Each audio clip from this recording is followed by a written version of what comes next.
I have been waiting for this one, and I know you have too. We have some updates on the infamous story. I filed a lawsuit against my neighbors. Where we left off, we were waiting for their big court date. So let's find out what has gone on and what happened at that court date. The story is still ongoing, y'all. I know a lot of you have been waiting patiently for the update as to what the judge had decided on the citation from court with our neighbor. If you don't know, we recently went to court with our neighbor because she got a citation for harassing our boys while they were fishing and wanted to appeal it or fight it, so she brought her attorney, and then they had a full-blown out court hearing. The judge did not give his verdict that day, and we were told that we could call either later that evening or today to get the answer. When I called, the same gentleman who told me I could call today said that he has 45 days. It could take up to 45 days for them to make a decision. That's where the 45-day thing. I saw someone commented saying court date was pushed 45 days. Now I'm trying very hard to be patient in this matter, but I have never in my life heard of a judge having 45 days to make a verdict on something that everybody came to, they heard everybody's side, and now has 45 days to make this decision. I always thought whenever you had gone to court that you have to hear the judge actually say the verdict and the decision he has made. Now I know this is wildlife and fisheries, so it could be very well be different, but I just never in my life have heard of this. So someone commented, working for the courts, judges do wait to make judgments for a few reasons. They might be researching something, or they want to keep things calm in the courtroom, so they hold their ruling. After seeing all the comments and advice, I have to say that I think it is normal for a judge to take up to 45 days to make a verdict or a decision on a case. Although it is frustrating and mentally exhausting for us, maybe it's best that he takes some time to review everything to make his decision. Hey, maybe we'll get lucky and he'll look at how she intentionally put this wires and poles into the water to prevent our boys from fishing, as well as make it a hazard for them to be able to utilize their boats and fish and do everything that we are legally allowed to do.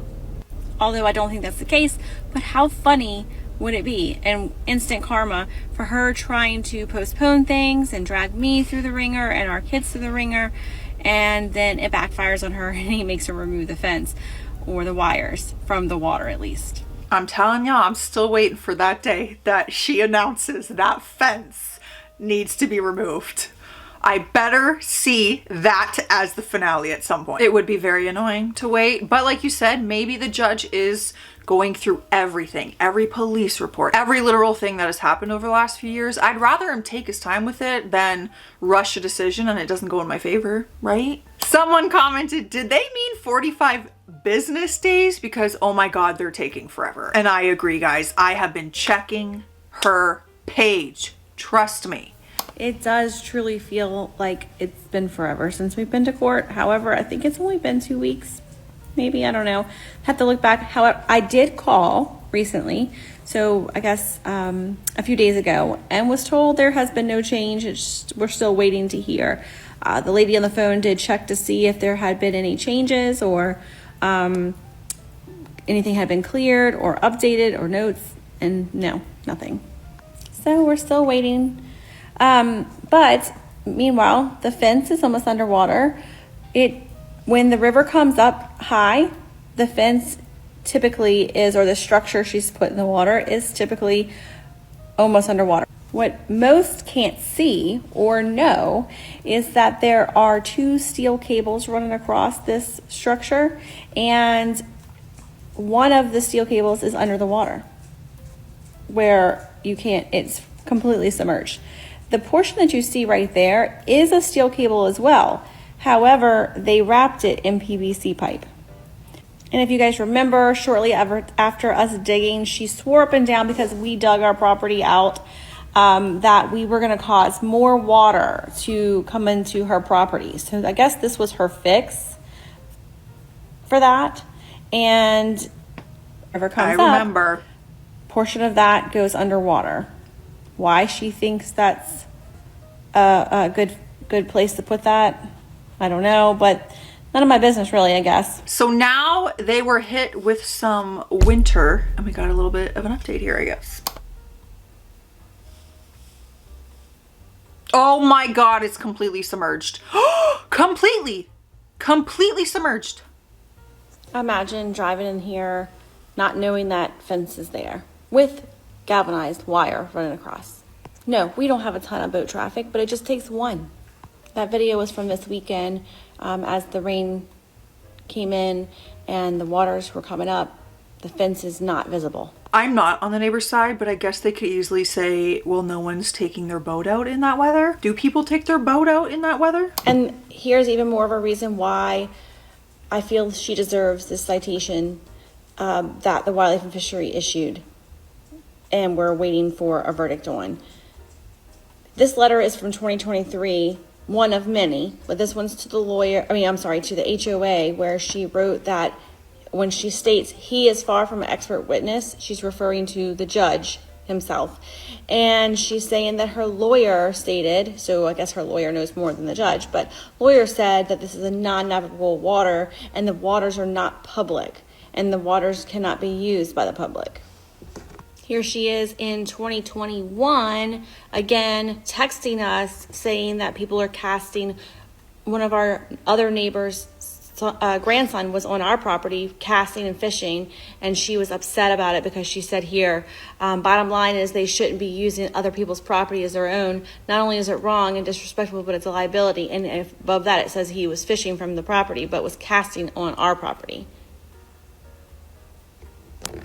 And another text from her saying trespassing from our kids on our water, and that includes casting and fishing lines over here. Your dog's coming over here because you can't keep them collars on, bumping into our property and stakes and knocking them down, etc. I mean, this has been going on and on. And here's a little snippet of the incident report from the Wildlife and Fisheries. Like the fact that it's like our water. Huh? Your water. It doesn't even make sense. I can't. I forgot how frustrating this series is. Where they state that she does not own the water and that we can use the water and can access the water. Yeah. And I can pull up probably many, many more documents, emails, texts where she has continually harassed myself, my family, my boys, and it's continuous. It has to stop. Just so you guys know, we are getting a verdict update by the end of this video, at least. So, all right, so someone commented, in the end, it's the neighbor who is liable for any injuries. I hope it never comes to that, but the kids know that it's there, so they won't get hurt. Sadly, an unsuspecting person might be okay in regards to the fence. I'm not criticizing this person for this comment, but I do want to address it because I've actually been told this by the local authorities in the past, that my boys know this structure is in the water, in the river, and to be careful, and they know it's there, so they shouldn't get hurt. Well, people who hit trees or guardrails or stop signs know that's there, but it's an accident. They didn't mean to do it, right? That's why we call them accidents. And so the same thing applies here. My boys do know it's there, but accidents happen, especially with them being newer boaters. You know, going too fast, making too fast of a turn, whatever it may be, accidents can happen. And if they have friends with them who don't know it's there, my boys most likely are not going to remember, hey guys, there's some structure in the water, be careful. I mean, come on, they're going to be teenagers. No, they're just going to be going and coming. Accidents happen. And yes, it is going to be on her if something does happen. And hopefully it doesn't come to that, but it's a shame that we have to wait till something tragic happens to make changes and to do what is right. Regarding the comment about, oh, well, this must be allowed there, this structure must be allowed to be there because it's still there and no one's doing anything about it. Well, I can tell you that the law states that here in Louisiana. Is anyone on the fence side? We're not going to judge you if you are, okay? You can come forward in the comment section. You're allowed to have your own opinion. Are you on, like, she's allowed to have her fence there? Is anyone on team fence? That you can't have any structure in the water or out of the water that is harmful to the general public. And this, my friends, is very harmful. However, every time I send in things, all these documents and things like that, everybody just passes it to the next department because they don't want to deal with all of the riffraff. And they don't want to have to be drugged to court or do what is right, I assume. It's absolutely absurd. But I will say this, that if something does happen, not only will the neighbors be responsible, but I hope that all these other departments that have just passed it along or ignored it or didn't want to deal with it are equally as responsible. I really can't believe how many people this has gone through and how it's still going on. We're in 2025. This series started in like 2019. Something happened. This was March 11th. And it's titled Weekend Shenanigans. She thinks she can do whatever she wants, but if the tables were turned, the police would be here. We got more drama on top of the fence. Well, let me show you this text message that was from a while ago just to kind of explain to you how petty. Pause and read, but basically she says that the boat went in what she believes to be her water as my son was moving it to load it on the trailer. And she goes on to say that this is what she's talking about regarding boundaries, and we need to respect them, and we need to teach our boys what those boundaries are of the water that she thinks she owns. And she talks about the stake being knocked down.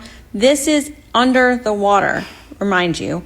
This was before the structure that she put in the water to prevent us from using this area. She had a stake installed that was extremely tall, but even that stake would go underwater when the river would come up. So that's what she means by, I hope he didn't knock the stake down. But lo and behold, look at here. Somebody who's talking about respecting boundaries doesn't want us on her property at all. Even a little bit of a touch of water sends her over the edge, is standing in my driveway. That's your neighbor? Is this the first ever look we really get at your neighbor? Blowing leaves. And here she is again. Again on our property. She walked the entire property line. I mean, for someone who is so concerned about someone being on their property. We know for a fact if that was you on her property, police are getting called in a heartbeat. Are you kidding? What is this? What is going on here? Now it's her bamboo that she's put up, and she's on this side of the bamboo. Now her bamboo doesn't come all the way up against the property line, so there is a little space there that she could technically call hers. I'm just saying that if I were petty like her, she'd lose her even living mind if it was the other way around. I get that she's trying to blow leaves, but do you really need to come on our side? Like, is this like a test? Are we testing each other? Because while this was happening, I was outside. So it was as if she was like, I'm going to show you. But, I mean, I know she's just blowing the leaves. In a normal situation, I would just be like, hey, wave to him or whatever. But seriously, could you imagine if I did that? She'd probably try to file some kind of lawsuit had you stepped on her property. Update on citation. The verdict is in. Oh my God, I hate to do this to you, but I need to hydrate before because I'm going to forget to hydrate. We can't forget to hydrate. Real quick. Cheers. Take a sip of water really fast. All right. I have an update. Last week or so, no, longer than that. 2 weeks ago, I guess, I discovered that you could go online and see whether or not the ticket had been paid or it was still there or whatnot. And every time I would go on, it would say pending. Obviously, that meant the verdict wasn't in and the judge was still making his decision. I was told I would receive a phone call once the judge made a decision. I did not receive a phone call. However, I did log in today and saw that there was something different. How do you think the judge ruled? In our favor, or I shouldn't say in our favor, just do you think he said that she was guilty of the citation, or did he dismiss it? I ain't got no clue. When I logged in, it said paid. I was like, maybe this means she just went on and paid it. Does it mean what? I didn't know. But then I scrolled down a little bit and it says responsible. And it shows here that the fees and costs of the citation has increased because she is also responsible for the court cost. I need to see how much that is. Fine total, $200. Court cost, $241.60. The paid total was $441. 60. First offense, harassment of persons lawfully fishing, recreational. I don't know why, but I'm so happy. I had not received a phone call. I have not been told anything other than what you guys see here. And so I can only assume what it says is that she's responsible. And if all good, and what I'm thinking is all good, I am ecstatic, right? She deserves this more than anyone that I can think of anyway. And I also am super thankful for the wildlife and fishery agents who have finally listened to what I've been trying to say on how this lady has continually harassed us since we've moved in, and she does it specifically to our boys when they're fishing for whatever reason. And of course, thankful that the judge listened and paid attention and didn't just dismiss it because it was her first offense. So technically first offense, right? Not really a first offense. And so I find this a very big win for us. I hope, and really I'm hoping this is the beginning to the end. And although I love talking to you guys and whatnot, of course I'd much rather be talking to you about something other than my boys being harassed. So hopefully this is a good sign and we can use the water and fish and do the things we need to do and without being harassed. What are y'all's thoughts? What about the fence though? I'm very happy with that verdict, but I will not rest fully at night until I know that this fence is gone. So the wildlife and fishery agent's attorney called to let me know that the judge did find my neighbor guilty of harassing our boys while they were fishing here behind our home in the river. He also made her responsible for the court cost in addition to the citation she received. That has been paid, as we saw in the portal on Sunday evening. However, he also did say that she does have the right and still can appeal it. Shut up. The likelihood of her appealing it is high, let's face it. And she will be responsible for those costs as well, and most likely will hire her attorney to do so. So appealing it will be costly for her. However, we most likely feel that she will appeal it. My husband and I do, because that's just how she is. Raise your hand. We're all in agreement. She's gonna appeal it. This is not over. Truthfully, if she appeals it and it's overturned, do I think it's fair? No. Do I think she deserves it? Yes. Is this her first offense? Technically on paper, yes. But this is an ongoing battle that we've been living, and it's been constant. We just have finally had someone who took the time to listen and come see for themselves and wrote the ticket. But if it is overturned and appealed, I don't really care. I do care. I shouldn't say I don't care, but I guess what? You are already truly found guilty. And if they overturn it because maybe this is your first offense or whatnot, you still can't harass my boys while they're fishing. We can still use the water. The water is not yours. And so if you choose, or she chooses to come out and fuss at us or call the police on us because we're trespassing in the water, we're just going to call the wildlife fisheries back out, and we'll be back in this same boat. And it's just going to keep costing her money. So either she's going to be back in the same boat here, or she's just not going to do it. So either way, in my opinion, whether it's overturned or not, doesn't matter to me. This is a step in the right direction, but I'm not going to continually chase court costs and time and effort in court. So if she wants to appeal it, let her do it. But the reality of it is, we can use the water. It's our legal right to do so, and we will. They've been using this water for over 30 years. We're going to continue to do so. We're going to launch our boat from our property and use the water. Oh, I really don't know if she would appeal it or not. I feel like she's not going to accept that loss, though. There's no way she's going to accept it, right? Someone asked, curious, does wildlife and fish folks say the fence should be removed? This is a great question, and I probably should have addressed it in my last video. Do the wildlife and fishery agents say anything, or the attorney say anything about the fence itself? Yeah, we talked a little on the fence. What sucks is that he basically said, well, if the fence is preventing you from fishing, then it would be a form of harassment for the wildlife and fishery agents. Well, we all know that before we dug our property, we could not fish or boat. because of that fence. And technically, the reason we are in court the other day was because of this fence and the fishing line getting tangled and while they're fishing and her yelling at them. To me, it's all a form of harassment. The fence is a form of harassment.